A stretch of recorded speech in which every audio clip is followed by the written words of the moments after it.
What is up, everyone? Welcome to Car Vlog. I'm excited to be here. I know you're excited to be here.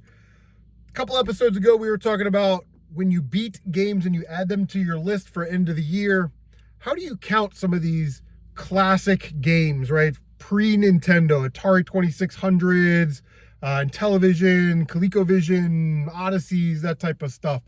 Because those games weren't really designed to be one. They were kind of just designed to pop in, play with a friend or a brother or sister, and enjoy it, and then move on to something else.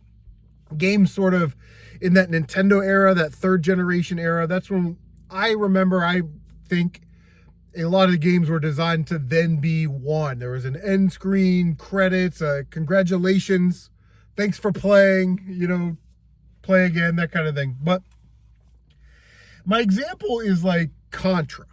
Okay, when you play through a loop of Contra, no one ever says, hey, did you beat Contra? Oh yeah. How many loops did you do? Well, one loop. You know what I mean? Or no one ever asks, like, hey, did you beat Contra? Yeah. What was your high score in Contra? Shit, I don't know. You know what I mean? I destroyed the vile red falcon and lived to fight another day. I was in the helicopter, flew off the island, it blew up. I was there. I saw it. So there was definitely a point in gaming where there was a separation, where end screens and finishing the games were more important than the highest scores and looping games, So, yeah, I don't know what my high score in Contra was. But let's kind of circle back around to classic gaming. I think it's important, at least for those of us that do lists every year of games that we want to beat or games that we beat, that we sort of establish some type of standard on this. And there's a couple reasons for that. We'll kind of get to that at the end, but these games really weren't designed to be one per se.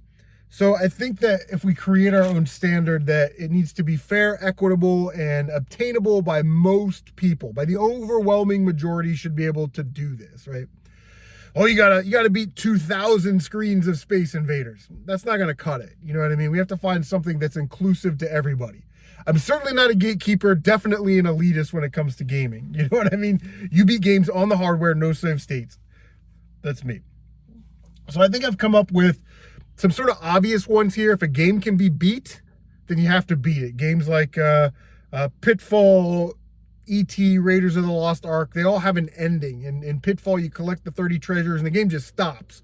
That's how you know that the game is over. If a game loops, then you just have to do one loop. Now, that seems a little flimsy, okay, but think back to the Contra argument. Did you beat Contra? Yeah, well, you did one loop. You know what I mean? So, games like Donkey Kong, which are only 2 levels, that's an easy game to loop. But I've been working on Moon Patrol and trying to beat the first 5 levels of Moon Patrol for like 2 weeks now, or the first 6 stages in Spider-Man. So looping games aren't created equal. The other thing is what I refer to as established standard. Enduro, for example, has 10 race days. But the established standard to say that you beat Enduro is after you beat the 5th day of Enduro. And the reason is when those games were made back in the 80s, Activision, you'd send in your high score and they would send you a patch or a pin or a certificate or something. If you sent them a photograph of you got the checkered flag on the 5th day. So that's sort of the established standard that game has been beaten. If a game is sort of a best effort game, like Dragster or Barnstorming, where there is an end, but if you play Dragster and it takes you 8 seconds or it takes you 30 seconds and you reach the end of the race, then that's sort of it. So those best effort type games, I would say play through it once, maybe try and beat your high score a couple times, write your high score down on your sheet for end of the year, and then move on. You know what I mean? Even though in Dragster, the manual will tell you, if you got under 7.5 seconds, you're an expert driver. And, there's sort of tiers. But again, no one's expecting you to platinum trophy Dragster. You know what I mean? So you got to kind of be reasonable about this. Barnstorming sort of the same way. You fly through the barns, over the windmills, through the barns, and there's birds that knock you back. But, there's 12 of those, 10 barns or 12 barns or something, and it's really a time game. So best effort, just give it your best effort. High score games are games that don't seem to have an end, don't have an established standard. You just got to kind of put in your best effort. Games like Pac-Man on the 2600 doesn't really have an end. It just kind of keeps looping and going faster and faster and faster. It's a one-screen game. You know, just put in your best effort and call that good. Now, here's where this gets weird. I understand that someone's going to say, well, what if someone pops in 200 games that are only one screen long and they do their best effort, and then they say they beat 200 games that year? Okay. I'm not in competition with anybody. This is like my own personal thing that I do every year. In fact, MT Shark is always going to beat more games than I do. Linda, the gamer gal, always going to beat more games than I do. Captain Algebra is always going to beat more games than I do. And that's okay. In fact, those videos are great because I write, oh, I never heard of that game. Let me write that down. And it gives me something to work for next year. So if somebody that only plays classic games or just really enjoys classic games wants to only play classic games, I'm good with that. However, for someone that plays a lot of different consoles, a lot of different genres, stuff like that, I personally am going to limit myself to at only no more than 6 of those per year. Ideally 5, but you slide in another one or something. But ideally, I only want to beat like 5 of those a year and add those to the list. So those, I think those are my standards for classic gaming. Use those how you want. If you had something you want to add, make sure that you leave that down below. I knew this was going to take like 7 minutes.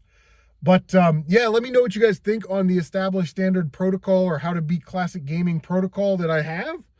I think it's going to work for me with maybe some minor tweaking, minor Twinkies down the road, because I'm sure we'll run into an oddball game somewhere. This weekend, Saturday night, we're going to be live streaming 9 p.m. Eastern. I'm going to be talking about all the games that I beat in 2023 so far, January through July. And not this upcoming Saturday, but the Saturday after, I will be on Retrotiburon's podcast with Tight White, Zomberry, Ty Lord Stevenson, and we're going to be talking about our top 5 favorite Nintendo games, which after that podcast, if you guys saw in the last thumbnail, I put a top 5 trophy like over here somewhere. Anytime we do a top 5 on car vlogs, I'll have that little trophy there. That way you know you're getting a top 5 list in that episode. But it was hard to pick 5 Nintendo games as your top 5 Nintendo games. And looking at my list, I'm not going to give it away because I want you to check out the podcast.